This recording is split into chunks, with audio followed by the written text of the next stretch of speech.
Bom, e finalmente, os estados de vazão, né? Em primeiro lugar, comentar que havia, na primeira proposta, 3 subbacias, né? A primeira do Rio Jaguari e no Rio Atibaia 2 subbacias, o Alto Atibaia e o Baixo Atibaia.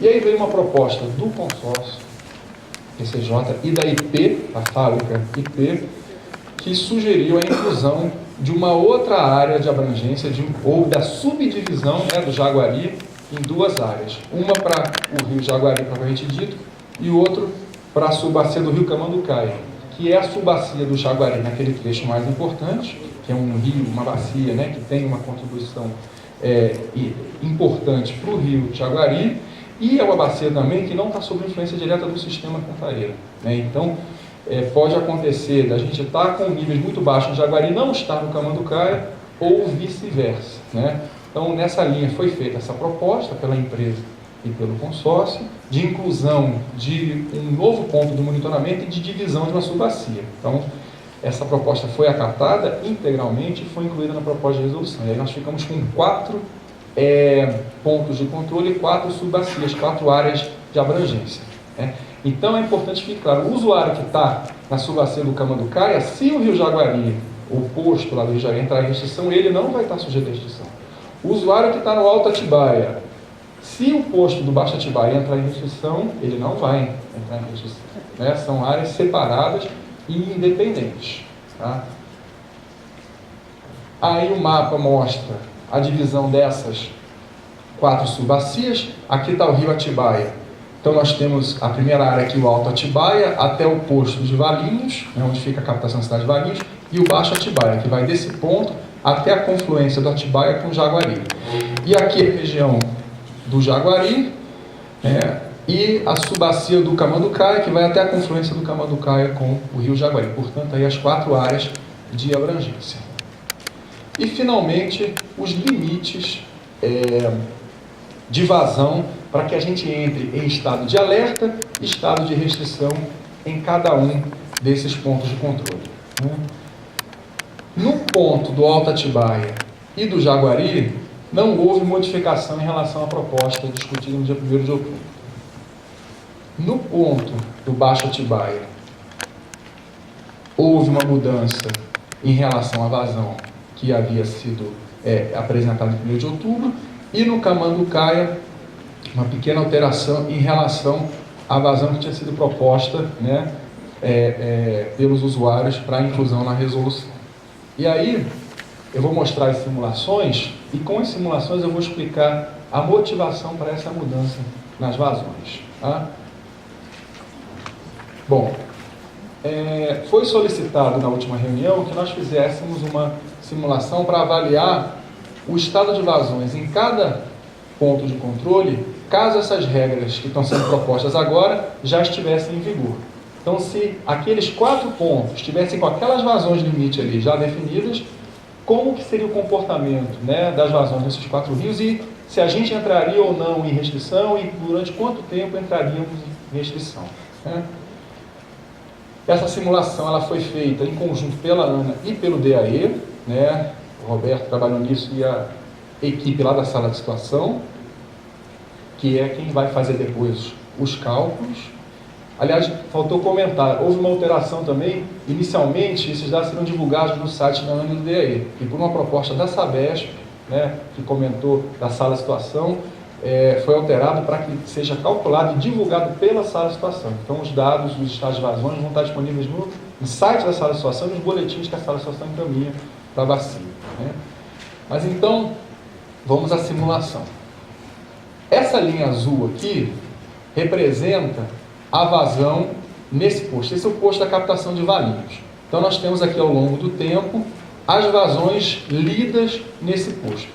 Mas esse dado aqui não é a vazão exatamente que foi lida. Ela é o cálculo da média de 3 dias, que é chamada de média móvel, que é o dado que vai ser usado para avaliar a restrição. Então, se num determinado ponto ali, a média móvel dos últimos 3 dias for menor que aquele limite, entra em alerta. E se for menor que o limite inferior, entra em restrição. Então estão aqui as médias móveis de 3 dias dos 24 valores diários, né, desses postos, e foi colorido aqui em amarelo o período em que esse trecho entraria em estado de alerta. Então a gente repara aqui, ó, em junho, em julho, um período aqui, em agosto depois mais um período, em setembro, em outubro e depois aqui agora em novembro. Essas simulações foram feitas a partir do início de junho, dia 9 de junho, que foi porque foi quando o sistema Cantareira passou do limite de 5%. Ou seja, foi quando o primeiro critério para se entrar em restrição foi cumprido, que é estar abaixo de 5%. Por isso eu estava comentando que em fevereiro, apesar das vazões terem sido baixas, não teríamos entrado em restrição porque não estava abaixo de 5%. A partir lá do dia 9 de junho, o primeiro critério, e o segundo critério para entrar em restrição é a vazão no ponto estar abaixo de um determinado valor. Na média. Vazão na média móvel de 3 dias. Então eu mostrei aqui os estados de alerta. Nesse período aí de cerca de 180 dias, 160 dias, né, nós teríamos 47 dias em estado de alerta. E 44 dias em estado de restrição. A gente vê aqui esse período aqui de agosto, depois um período aqui no finalzinho de agosto, em setembro, e um período aqui maior em outubro. Vocês lembram que eu comentei no início que outubro foi o pior mês do ano, né? A vazão foi de 4 no segundo. Então foi, apesar de ser o mês que se esperava chuva, foi o pior do ano. E isso se reflete nessas simulações. A gente teria o maior período de restrição aqui em outubro. Então, totalizando 44 dias em restrição, né? Obrigado. De um total aí de 160 dias, mais ou menos, então a gente teria 44, vamos arredondar para 50, 160, um pouquinho mais de um terço do tempo, nós estaríamos em restrição. Ou seja, se as regras estivessem em vigor, já nós teríamos tido até o momento durante cerca de um terço do tempo, né, restrição nesse posto. Agora vamos olhar o posto acima Paulínia. Fizemos exatamente a mesma conta. As vazões, média móvel de 3 dias aqui, e aí aqui considerando os limites novos que foram propostos, né, de 5 e de 4. Então nós entraríamos aqui em alerta nesses períodos. Vocês reparem que os períodos são mais ou menos coincidentes com os do outro posto, totalizando 54 dias, e entraríamos em restrição nesses períodos aqui. Vocês reparem que outubro foi o pior mês, né? Está sendo confirmado aqui nessa simulação, né, que foi o pior mês. Olha só, a gente teria tido uma restrição aqui do início do mês até o dia 9 de novembro, totalizando 56 dias. Também em torno aí de um terço do período, né? E aí vem a explicação de por que houve a alteração dos limites de vazão, né, em relação àquela proposta inicial. Porque quando nós fizemos a proposta inicial, nós não tínhamos feito essas simulações ainda, né? E depois que nós fizemos as simulações, o que a gente percebeu? Se fosse aquele limite que estava proposto anteriormente, que seria de 4 para alerta e 2 para restrição, repare que o 2 está aqui, ó. Vamos olhar aqui, vamos fazer aqui agora uma avaliação se o valor de limite de restrição fosse 2. Ó, seguindo aqui a linha, a gente, nesse ponto, não entraria em restrição, aqui também não, aqui também não, aqui não, e teria uma restrição nesse períodozinho aqui, de 2 semanas. Então, se permanecesse o valor proposto originalmente de 2 metros por segundo como limite para entrar em restrição nesse posto acima Paulínia, nós somente entraríamos em restrição durante um período aí de 13, mais ou menos, a 24 de outubro, ou seja, 10 dias. 10 dias em 160, né? Que seria menos de 10% do tempo, né?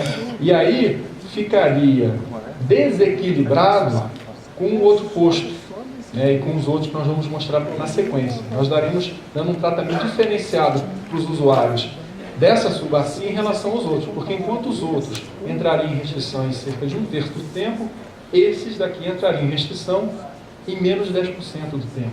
né? Então, para uniformizar o tratamento entre os usuários das duas regiões, é que nós optamos por elevar esse limite de modo a que o período de restrição ficasse semelhante ao período de restrição do outro posto. E é por isso que foi alterado de 2 para 4, né, o limite para a entrada em restrição.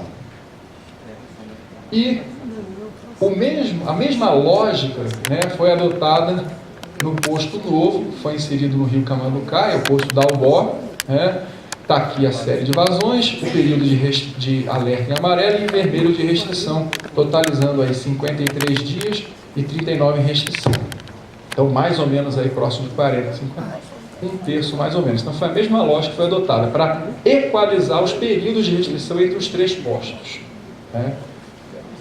Por último, o posto no Rio Jaguari, aí um observador mais atento vai falar, olha, mas aqui está tendo mais restrição, né? Tem mais vermelho no gráfico do que nos outros, né? A gente vê aqui, em termos de alerta, 59 dias está dentro, mais ou menos, um pouco acima, né? E aqui 85 dias de restrição.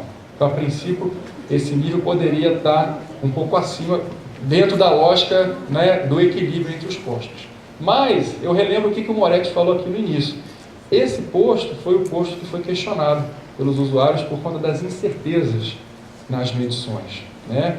E, pelo que o Moretti falou, é possível não, pelas incertezas, as vazões medidas, né, estavam abaixo do que efetivamente estavam sendo praticadas. Então, isso pode explicar essa diferença, ou pelo menos deixa, né, essa avaliação aqui, vamos dizer assim, sob júdice, né? A gente precisa reavaliar esse posto para poder afirmar que efetivamente nós teríamos uma entrada em restrição de 85 dias num período então maior do que nos outros, né? E pode explicar então o porquê disso. Mas a lógica que foi adotada foi de ter um período de entrada em restrição mais ou menos semelhante entre todos os postos, para que não houvesse um tratamento diferenciado para os usuários de uma região ou de outra região. Então foi isso que embasou essas alterações que foram apresentadas, né, na minuta de resolução que foi encaminhada. Então, esses são os pontos principais da resolução que estão refletidos aí no texto que os senhores receberam. E a ideia agora, o próximo passo, é abrir a palavra para os comentários, primeiramente dos usuários, né, e na sequência, após a gente fazer uma discussão com os usuários, para outros participantes aqui da reunião, não usuários.